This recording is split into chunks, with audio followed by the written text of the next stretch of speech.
Estamos haciendo un estudio sobre el movimiento apostólico y profético, particularmente sobre el movimiento profético. Nosotros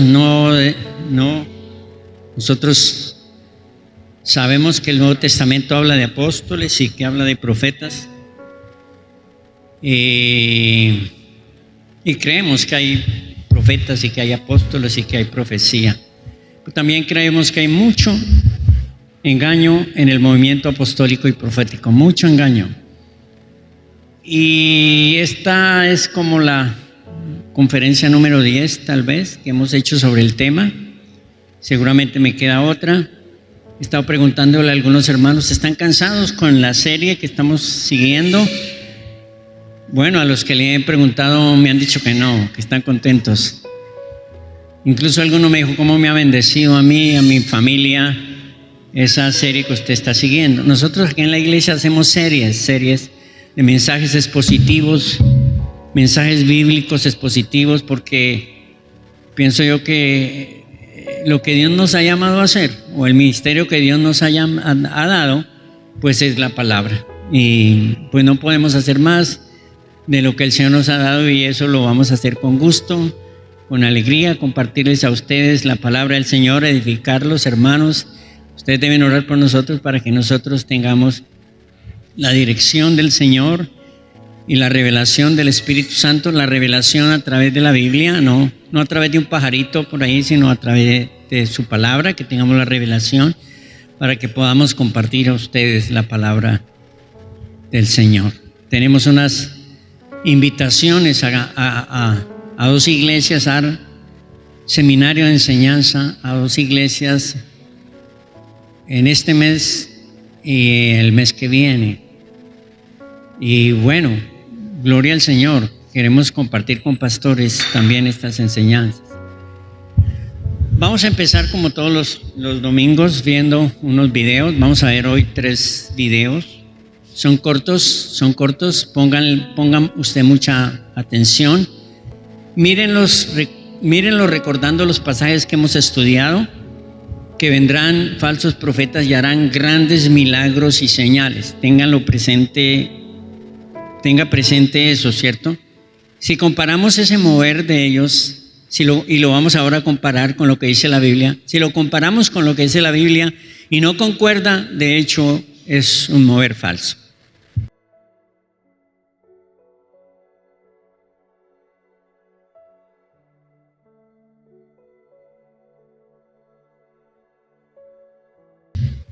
Gloria a Dios. Usted puede mirar eso y decir, aterrarse y asombrarse, pensando que ese es el poder de Dios y que ese es el Espíritu Santo manifestándose, porque hay pues manifestaciones de todas maneras. Pero cuando Jesús usó agua ungida para producir efectos milagrosos en la gente, hermanos, o Pablo, o Pedro, amén, o cuando Jesús hizo esos shows de demostración de poder, como Cat Luna, como Benny Hinn, ¿no es cierto? ¿Cómo se le pueden atribuir al Espíritu Santo cosas que no son de Él? Eso también es blasfemar contra el Espíritu Santo. Entonces esta noche vamos a hablar un poquito sobre la unción, hermanos. Se dice que estos movimientos, sin desconocer que Dios hace milagros y que Dios sana y que Dios libera, y que sin desconocer eso, desde luego, porque su palabra lo indica. Pero estas manifestaciones se dicen que los predicadores tienen mucha unción, o que las personas caen bajo la unción del Espíritu Santo. Y se usan, pues, digamos, no solamente el agua para ungir, sino aquí yo tengo ya conseguí mi maletín profético, y créanme que todo esto que les voy a mostrar usan los profetas para ungir a la gente. Aquí tengo aceite.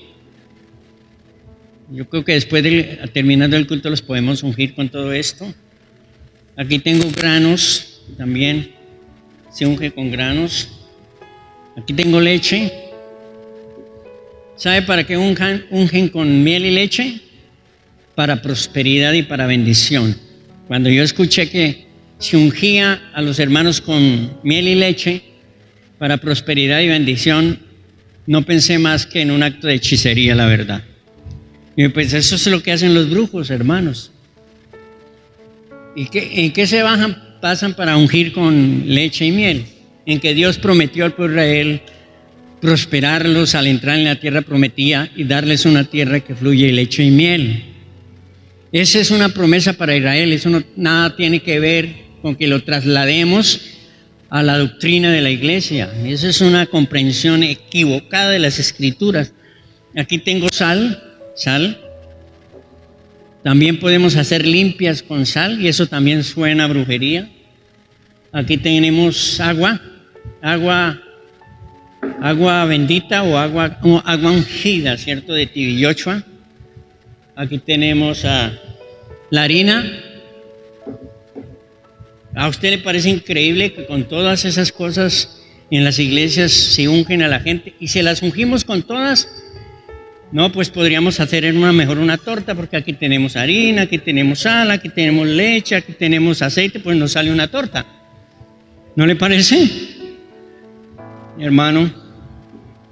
Y yo digo, ¿en qué cosas está cayendo la iglesia? Tergiversando las doctrinas de la palabra del Señor, hermanos. Y esto lo ha traído el movimiento profético. Pero miren, les voy a mostrar por la Biblia qué es la unción. Porque estamos hablando un lenguaje diferente, ¿no? Una persona tiene más unción que otra.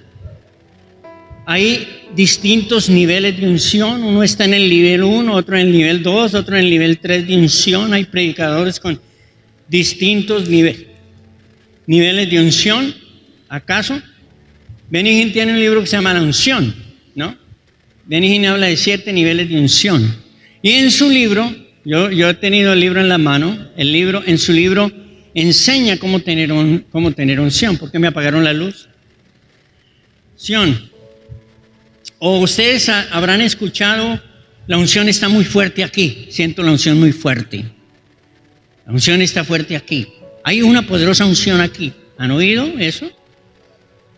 ¿Amén? Eso es aseveraciones bíblicas o verborrea profética, hermanos amados. Y hay la unción del sacerdote. Estuve leyendo un poco sobre la unción del sacerdote, del profeta y del rey. Entonces se le ministra a los hermanos la unción del sacerdote, el profeta, y con un manto. Y los que quieran la unción del sacerdote, entonces se le ministra con un manto. Y claro, hay manifestaciones, y la del rey pues no se diga, y en fin. Increíble que los hermanos crean esas cosas. Pero ¿qué es la unción en la Biblia? ¿Qué es la unción en la Biblia? ¿Qué es bíblicamente la unción? Hay 2 palabras griegas que hablan de unción, o que hablan de ungir. La primera palabra es crío. Crío tiene que ver con una unción común y corriente que se usaba en el pueblo de Israel. Por ejemplo, se ungían los heridos con ese aceite. Ese aceite era como un tipo de alcohol antiséptico que se le aplicaba a las heridas al enfermo. Entonces se ungía con ese aceite a los enfermos. Pero también ese aceite servía para ungir. Estoy hablando de los usos comunes y corrientes del aceite. Sí, ese aceite se usaba como loción. Y hay varios pasajes en la Biblia que muestran el uso de ese aceite como loción. Por ejemplo, en Ruth capítulo 3, versículo 3, Noemí le dice a Ruth: báñate, vístete y úngete, y ve a encontrarte con Booz, porque ella va a conquistar a Booz. Entonces tiene que ir bien bonita y tiene que ir oliendo rico. Ungida con aceite perfumado, hermanos amados. también se usaba el aceite, y yo no voy a hacer un estudio profundo y amplio porque me tomaba mucho tiempo sobre el uso común del aceite, pero se usaba el aceite para darle bienvenida a las personas. Se ungía la cabeza a las personas en símbolo de bienvenida. Usted se acordará de Lucas capítulo 7, cuando Jesús está en la casa del fariseo y entra la mujer y unge los pies de Jesús. Y el fariseo critica a Jesús diciendo, si fuera profeta, sabría qué mujer es la que lo unge. Y Jesús le dice, ¿usted por qué le critica? Usted no me ungió mi cabeza cuando llegué, ni lavó mis pies cuando entré. Esta mujer lo está haciendo porque es la costumbre de la época. Así que usaban el aceite para ungir la cabeza como acto de bienvenida. Pero también lo usaban como para aseo corporal. Había un aceite especial para aseo corporal. Por eso el aceite en el pueblo de Israel, el olivo en el pueblo de Israel era un árbol muy, muy importante. Ese es el uso común. Pero hay un uso ceremonial, hay un uso sacramental. Con ese aceite se ungía, y era un aceite especial, hermanos. El aceite para uso común era aceite de olivo, común y corriente.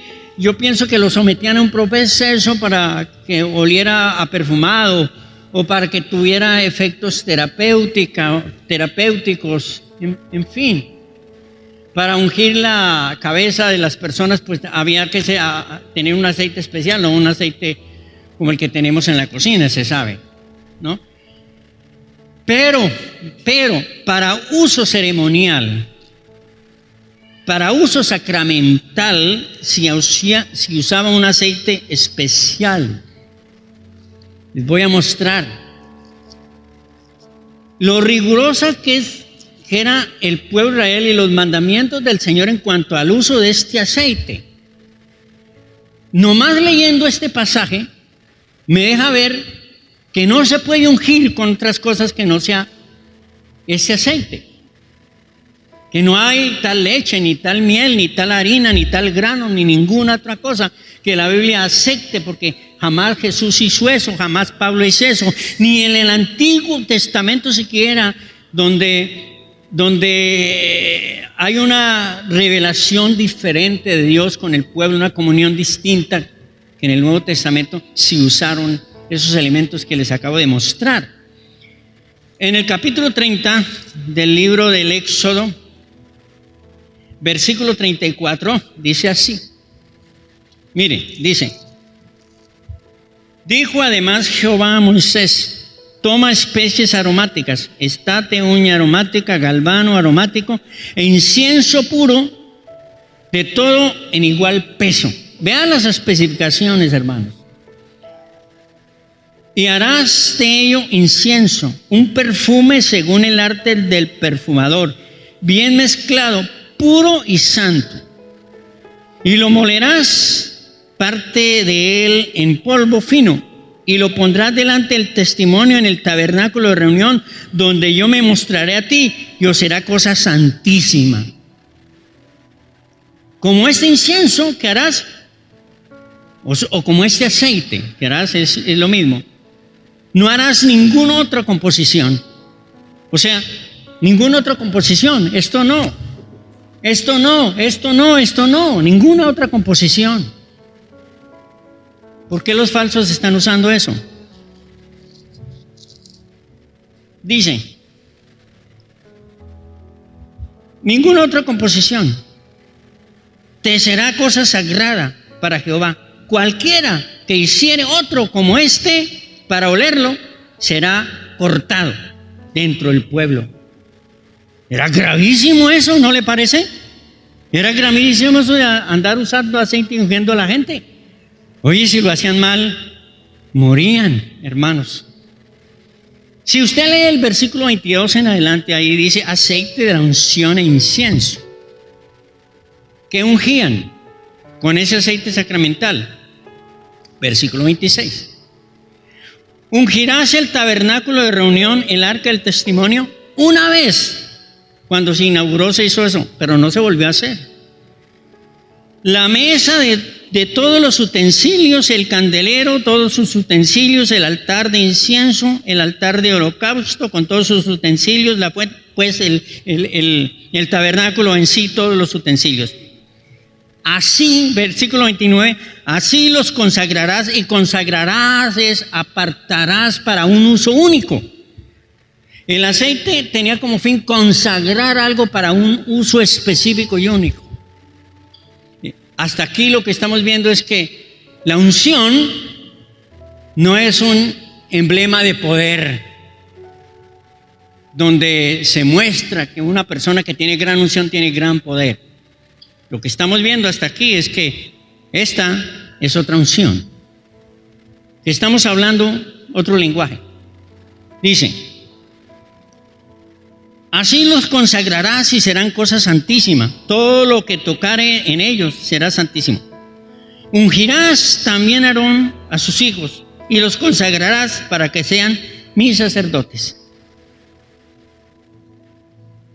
Y hablará a los hijos de Israel diciendo, este será mi aceite de la santa unción por vuestras generaciones. Es decir, todos los hijos de los hijos de los hijos de ellos iban a usar este mandamiento. Ahora mire lo que dice. Sobre carne de hombre no será derramado, ni haréis otro semejante. Es decir, no puedes ungir a otra persona, por favor, con ese aceite. Puedes ungir el tabernáculo, sus utensilios, a los sacerdotes, a los profetas y a los reyes, pero a ninguno más. ¿Sí lo ven, hermanos? Muy bien. El uso del aceite o la unción en el rey era símbolo de apartar al rey para un propósito de Dios, propósito de reinar. La unción y el sacerdote era que se indicaba que se separaba para el ejercicio del sacerdocio. Ninguno podía usurpar el sacerdocio porque él tenía la unción. La unción aquí quiere decir, había sido separado para el trabajo. Y el profeta era ungido como emblema de que era separado para el trabajo profético.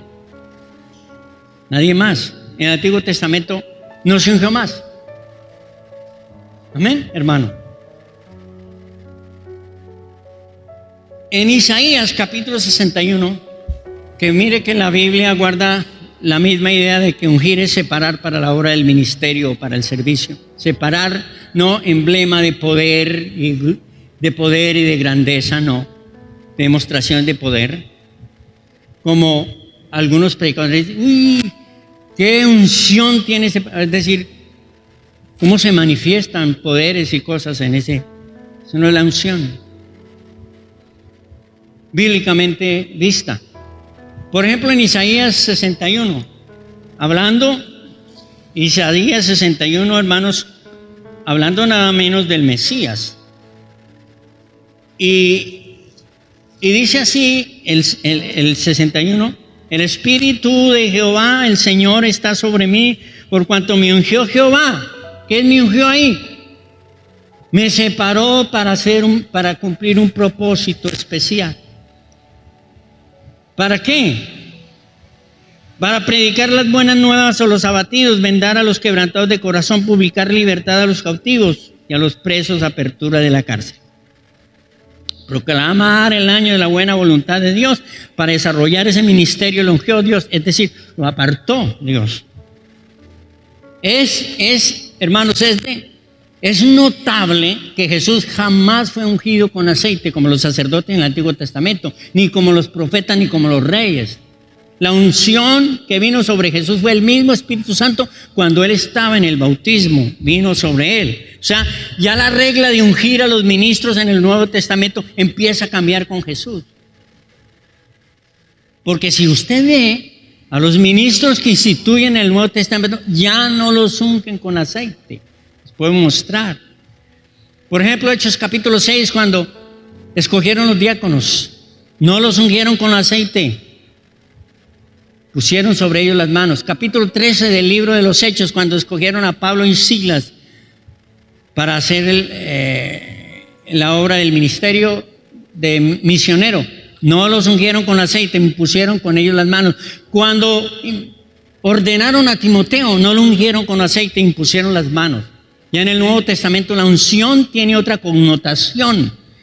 Hermanos, cambian notablemente. Y es necesario que usted aprenda que el Antiguo Testamento preferentemente fue escrito en relación a una comunión que Dios tiene con un pueblo especial que Él escoge. Y que el Nuevo Testamento es escrito en relación a una comunión que la iglesia tiene con Dios ahora. Por eso los apóstoles perseveraban, por eso la iglesia de los Hechos perseveraba en la doctrina de los apóstoles y en la doctrina de Jesús. Porque en el Nuevo Testamento van a cambiar muchas cosas. En Lucas capítulo 4, versículo 16 dice que Jesús entró a la sinagoga y abrió el libro. Y habló en Isaías 61. Y dijo, esto es lo que dijo el profeta de mí. El Espíritu de Dios está lo mismo. Y en Hechos capítulo 10, versículo 38, dice Pablo, cómo Dios ungió con el Espíritu Santo y poder a Jesús. Y cómo anduvo haciendo bienes y sanando a los oprimidos por el diablo, porque Dios estaba con él. Es decir, cómo Dios lo apartó, lo separó, lo comisionó para desarrollar una tarea especial, hermano amado. Ahora bien, hermano, veamos la unción o el uso del aceite o lo que se llama unción en el Nuevo Testamento. Hermano, la unción en el Nuevo Testamento ya no es para una persona, ya no es para el rey, ni el sacerdote, ni el profeta, porque ya no hay esos oficios. En el Nuevo Testamento ya no hay reyes, ya no hay sacerdotes. Y el ministerio profético en el Nuevo Testamento es muy limitado, es casi intrascendente. Ya lo estudiamos y pasamos todos aquellos pasajes donde realmente desvirtúa el ministerio profético. No queriendo decir que no lo haya. No, pero ya es intrascendente. Es decir, estas tres unciones en esos ministerios ya no los hay. En el Nuevo Testamento hay esas unciones. ¿Quiénes son ungidos en el Nuevo Testamento? ¿Quiénes? Todos, toda la iglesia, todo creyente. Voy a mostrarles. Primera de Juan, capítulo 2. Versículo 20. Primera de Juan, capítulo 2, versículo 20. Vosotros, está hablando a la iglesia y está hablando en plural. Vosotros tenéis la unción del Santo. ¿Quién es el Santo? Pues el Espíritu. Fíjese que Santo está con mayúscula. Se le refiere al Espíritu Santo. ¿Y conocéis todas las cosas? Sí. ¿Por qué? Más adelante nos va a decir. Cabe decir que este pasaje, el contexto de este pasaje, está hablando de los falsos cristos. Mire el título, el anticristo. Hijitos, ya es el último tiempo. Y según vosotros oísteis que el anticristo viene. Así ahora han surgido muchos anticristos. Y por esto conocéis que es el último tiempo. Salieron, bueno, habla todo esto el pasaje, pues sí, en sí habla de los falsos cristos y falsos ministros. Versículo número 24. Lo que habéis oído desde el principio. ¿Cuál es el principio? Desde que nace la iglesia y se difunde la doctrina de Jesús y de los apóstoles. Lo que habéis oído desde el principio permanezca en vosotros. ¿Por qué les dice eso?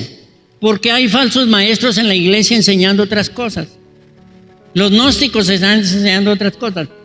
Y entonces Juan dice, no, los que ustedes oyeron del miembro, manténganlo, permanezcan ahí, en la doctrina. Dice, si lo que habéis oído desde el principio permanece en vosotros, también vosotros permanecéis en el Hijo y en el Padre. Versículo 25. Y esta es la promesa que Él nos hizo, la vida eterna. Versículo 26. Os escribo esto sobre los que os engañan. ¿Se dan cuenta? Versículo 27. Pero la unción, aquí está hablando de la unción. ¿Cuál la unción? La unción que vosotros recibisteis, o sea, ya la recibieron vosotros, o sea, toda la iglesia, de Él permanece en vosotros y no tenéis necesidad de que nadie os enseñe. Así como la unción misma se enseña. Aquí dice que la unción enseña. Pues sí, enseña, porque la unción es una persona, porque la unción es Espíritu Santo. Está diciendo que cuando recibimos al Espíritu Santo, recibimos la unción. Dice, así como la unción misma os enseña todas las cosas. Ustedes recordarán en Juan capítulo 14 que dice el Señor Jesús prometiendo el Espíritu, y cuando venga el Espíritu de verdad, os guiará a toda la verdad. ¿A cuál verdad? A la verdad en cuanto a la doctrina de Jesucristo, para que no fueran engañados. Dice, pero en la unción que vosotros recibiste de Él permanece en vosotros y no tenéis necesidad de que nadie os enseñe. No está diciendo que no necesitan maestros, no necesitan que les enseñen doctrinas falsas, porque ellos ya disciernen, porque tienen el Espíritu Santo. Aquí hay algo increíble, hermanos. La Biblia dice que el que tiene el Espíritu Santo de Dios es capaz de discernir quién es de Dios y quién no es de Dios, y qué es la falsa doctrina y qué es la sana doctrina. Porque la unción misma del Espíritu Santo le enseña, le revela, dice, que nadie os enseñe la misma unción nos enseñará todas las cosas, y es verdadera, y no es mentira. Según ella os ha enseñado, permaneced en mí. Este pasaje nos enseña que en el Nuevo Testamento todos somos ungidos. No hay uno más ungido que el otro. No hay uno que tiene más nivel de unción que el otro. No hay uno que tiene gran unción y otro tiene poca unción. Eso ya es una enseñanza apócrifa. Les voy a mostrar otro pasaje. En 2 Corintios.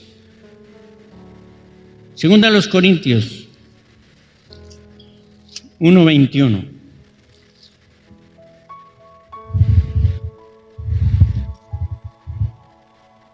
Y Él que nos confirma con vosotros, está hablando Pablo, en Cristo, es el que nos ungió. Él es Dios. ¿Quién es el que nos ungió? Pues Dios. A todos. Dice, el cual también nos ha sellado y nos ha dado las arras del Espíritu en nuestros corazones. Esa unción es el Espíritu Santo en nosotros. Es el sello del Espíritu Santo. Entonces no, es incorrecto, porque estamos hablando acerca del lenguaje del movimiento profético. El movimiento profético maneja mucho esto de la unción y unge con todas estas cosas. Yo les quiero mostrar que no hay superungidos, que todos somos ungidos, que no hay otros más ungidos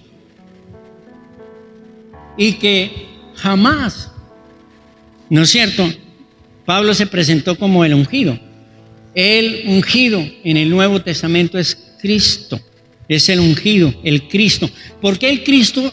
En el Nuevo Testamento, ¿por qué el Cristo se llama el ungido y solamente Él el ungido? Nosotros somos unos ungidos, es decir, todos somos ungidos. Si alguien resulta diciendo que Él es el ungido, está diciendo que es el Cristo. Y recuerde que la Biblia dice que aparecerán muchos diciendo que yo soy el Cristo, es decir, que yo soy el ungido de Jehová. El ungido de Jehová es solo Jesús. ¿Por qué? Porque Él capitaliza la unción del rey, del profeta y del sacerdote. Y solo Él, en el Nuevo Testamento. Y entonces, en ese cuento de la unción, en aras de la unción, se cometen muchos abusos que francamente da tristeza. Ese video que vimos de Carl Luna con una línea de poder, demostrando que él tiene poder, escuché a un periodista no es cristiano, y me aterró porque pues la primera vez que yo lo vi lo presentó él, un periodista cristiano. Dice él, es increíble el nivel de misticismo que están tomando algunos pastores. Y yo, es increíble, un hombre impío tiene el discernimiento de decir que es un asunto de misticismo. Mi hermano. Y en aras de esa unción, entonces sí, y de demostrar poder y de demostrar manifestaciones y eso, porque hermano, avivamiento es manifestaciones, avivamiento es todo eso, ¿no? Y ese lenguaje de avivamiento y ese entendimiento de lo que es avivamiento, pues es lamentable que se crea que avivamientos sean chiflidos, sean gritos, sean aullidos como de animales, sean manifestaciones extrañas y raras. Que las hay en la iglesia. Usted no las ve aquí porque nosotros somos de otro corte, hermano. Hay una secta en África, se llama la secta Kundalini. Los que son inquietos en el estudio, estudien la secta Kundalini. En la secta Kundalini, los ministros de la secta Kundalini le ministran a la gente, oran por la gente, y la gente tiene manifestaciones así. Y la gente cae al piso y hace aullidos de animales y se muere de la risa y empiezan a tener convulsiones en el cuerpo de manera muy extraña. Y igual al culto Kundalini se hacen ministraciones en las iglesias. Hermano, estudie, no los voy a anotar sobre lo que es el culto Kundalini para que usted lo vea. Y de ahí, hermanos, hay lo que se llama la unción de la risa. Creo que les mostré uno de la unción de la risa, ¿no? Kenny Hagin, que es uno de los promotores de la unción de la risa del movimiento apostólico. Y la unción de la risa es que se le ministra a la gente y la gente cae al piso y puede durar por horas y puede llegar a la casa y seguir riendo en una forma increíble como ríen.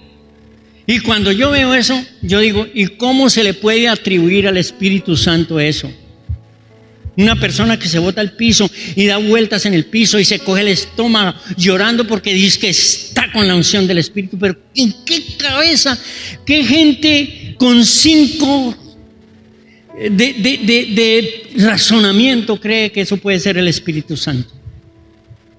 Cómo se ridiculiza la obra del Espíritu Santo, cómo se blasfema contra el Espíritu Santo, cómo se irrespeta el Espíritu Santo, hermanos amados. O la unción de la borrachera espiritual. ¿Han oído de la borrachera espiritual? Quizá no. Nunca les hemos enseñado aquí. Algún día un hermano tenía unos familiares en Honda y fue a Honda a un culto, a una iglesia que lo llevaron a sus familiares, y había un predicador ministrándole la unción de la borrachera. Y claro, todos los hermanos borrachos que estaban llenos del Espíritu Santo, esa es la borrachera espiritual. Entonces, pues todos como borrachos, todos en el culto borrachos, como vimos acá el Luna ahí con con Hernán Acosta, el profeta, todos borrachos, supuestamente llenos del Espíritu.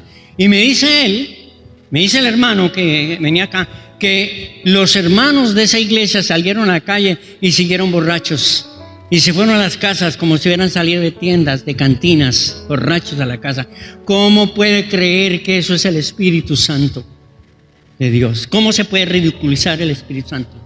Pues ese movimiento de la borrachera espiritual empezó en Estados Unidos en los años 80 con Ronnie Howard Brown. Él se llamó el cantinero de Dios, dígame, se llamó el cantinero de Dios, porque le ministraba la borrachera espiritual a la gente. ¿Cómo sustentan la borrachera espiritual? ¿Cómo la sustentan? La unción de borrachera espiritual. Con un versículo mal interpretado, con un solo versículo sacado del contexto de Efesios. Capítulo 4. ¿Qué dice? No os embriaguéis con vino, más bien sed llenos del Espíritu Santo.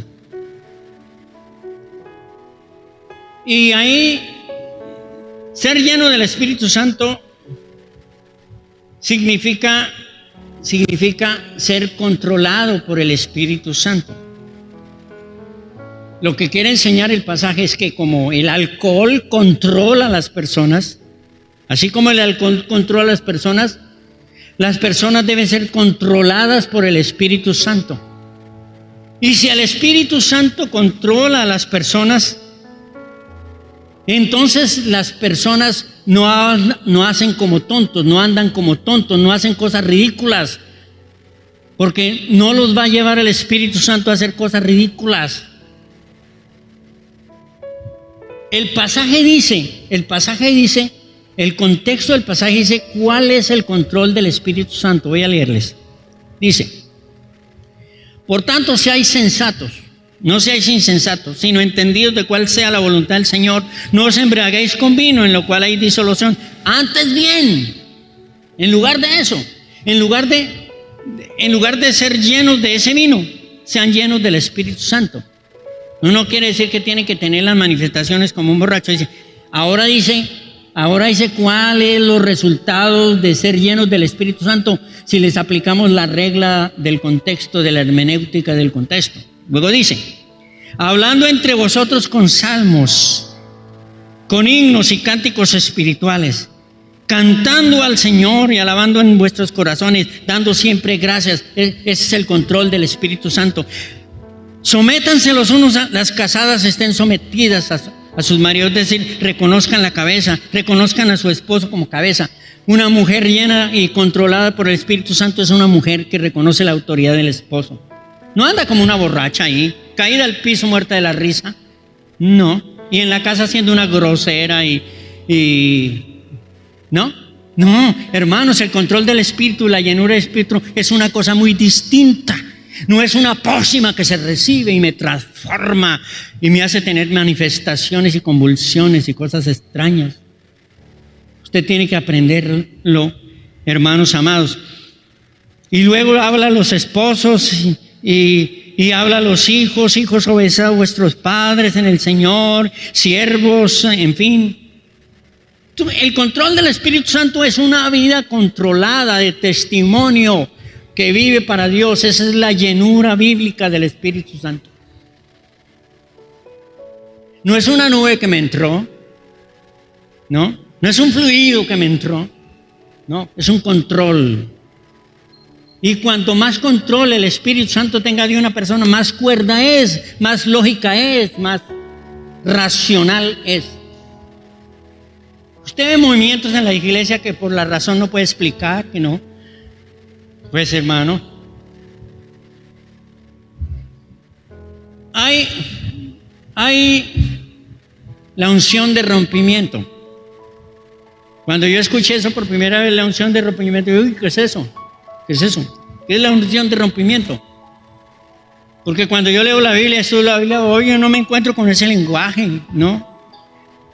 ¿Qué es eso? ¿Qué es la unción de rompimiento? Pues al primero que se lo oí fue a Maldonado, y ahí a Ronnie Arteaga, y bueno, estoy mirando unos profetas que no, nada que ver.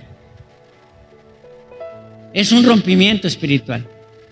Entonces, ellos lo definen así: es la intervención repentina de Dios que nos habilita para atravesar barreras, límites que antes no habíamos podido atravesar. Por ejemplo, rompimientos financieros. Oye, eso suena como a brujería. Rompimientos en atascos matrimoniales. Entonces, usted tiene un problema, no prospera usted necesita una unción de rompimiento para que usted prospere en sus finanzas. Oye, ¿cuándo enseñó Pablo eso? Mire, la mujer samaritana tenía un problema grave, problema afectivo. Había tenido 5 maridos. Y el que no tenía, dice, el que tenía no era el marido. Oye, esa es una candidata especial para hacer unción de rompimiento. ¿No le parece? Porque pues hombre, esa mujer está como atada. ¿Cuántos fracasos trae a costa a sus espaldas? ¿Cuántos sufrimientos? ¿Cuántos despechos? ¿Cuántas ataduras? Alguno le diría: mujer, traes una maldición generacional. Hay una maldición, hay que romperla, la maldición, hay que romperla. Entonces, el problema de la unción de rompimiento es que hay que organizar un culto donde un predicador que tenga la unción de rompimiento se la ministre a los hermanos para romper las maldiciones. No puedo creer eso, hermanos. No puedo creer que la obra de Jesucristo no sea completa, que tengamos que acudir a otras cosas y poner la fe en cosas así. Le voy a mostrar a usted cuál fue la cura que el Señor le dio a la mujer samaritana. No le dijo: mujer, necesitas romper la maldición generacional que hay sobre ti. Necesitas una unción de rompimiento, mujer samaritana. No, mire lo que el Señor le dijo.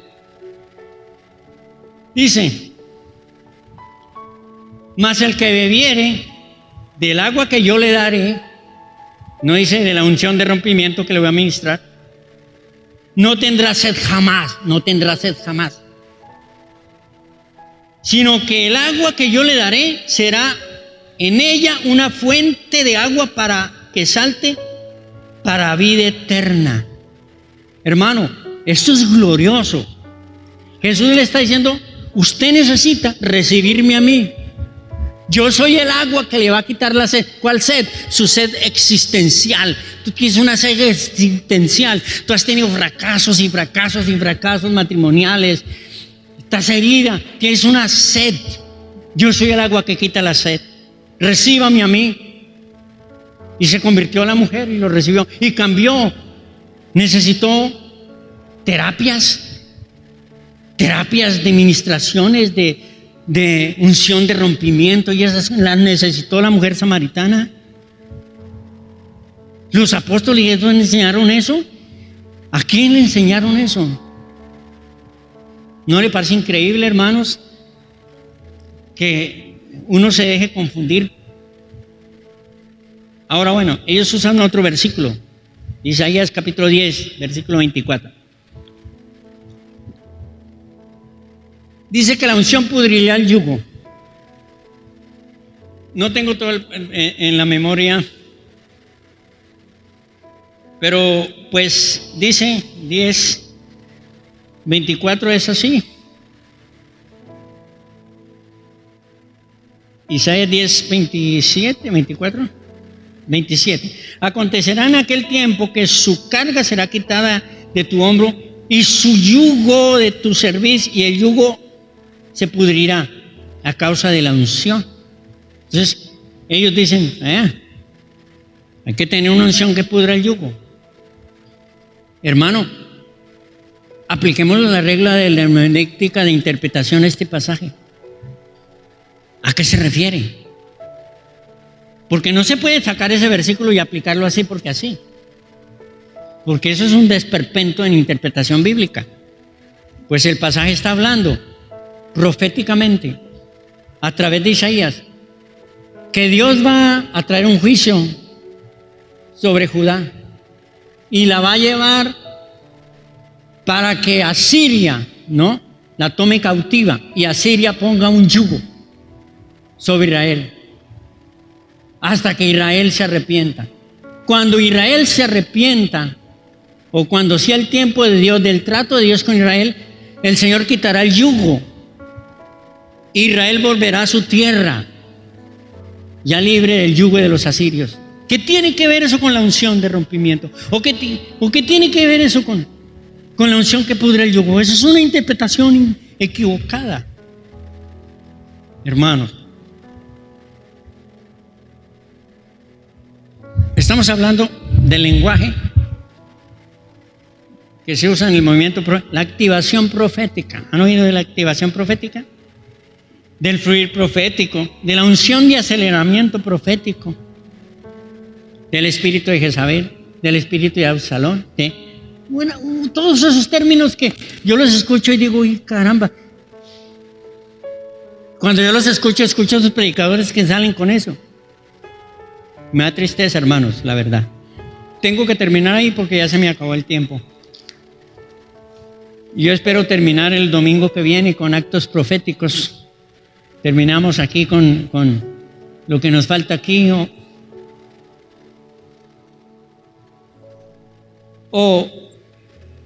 Bueno, terminemos con lo que me falta el próximo domingo.